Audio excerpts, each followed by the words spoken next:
Alright, we're back with another 180 wave video. I asked you guys on Snapchat if you wanted me to upload, so I'm uploading. You guys said yes. So I'm giving you another banger.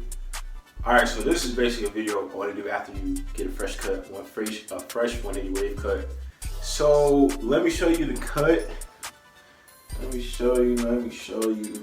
Alright, so let me show you what we looking like. Oh, Jesus.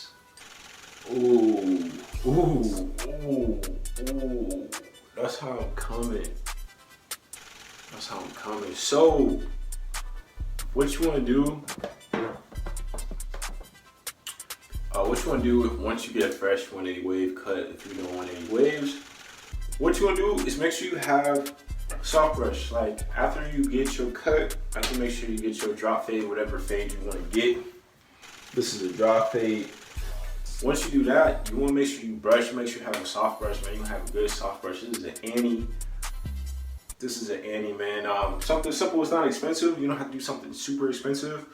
But what you want to do is you want to have a soft brush because that's going to help lay down your hair, and it's going to give you a better overall shine. These are good brushes, so I suggest you get a good soft brush. Another tip too, you want to have multiple brushes. So you want to have a soft brush, you want to have a hard brush, you want to have a medium brush. You don't want to just have one different types of brush because you want to be able to control your hair in different lengths. So just make sure you have 3 brushes at least of 3 different kinds, but make sure they're like all the same height, especially if you're a beginner. You don't want them to be different heights because it can mess up your connections that you do have. So yeah, man, you just really want to have a good selection of brushes. It's not that expensive. You can also go on Amazon. I think I'm gonna put a link in the description of the brushes that I do use and everything like that. But yeah, man, just really make sure you have a good soft brush and just brush, man. I'm trying to show you. I'm trying to tell y'all, man, like, I'm not playing. I'm not playing, man.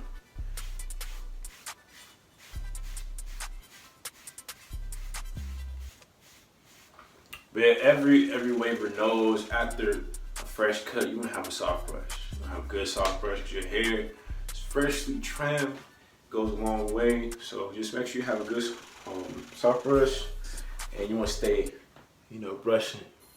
Make sure you brush very well. And another thing too, I know I haven't been uploading as much as I normally have been, but I wanted to make sure that my hair was right. So I cut my own, like the top of my hair, I cut that. So I don't let the barber touch that because I want it longer. So I just pretty much do that myself, or I just leave it. If you want to be on that, let me know.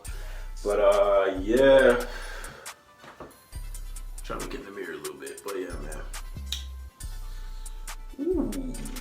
Ooh, hold on.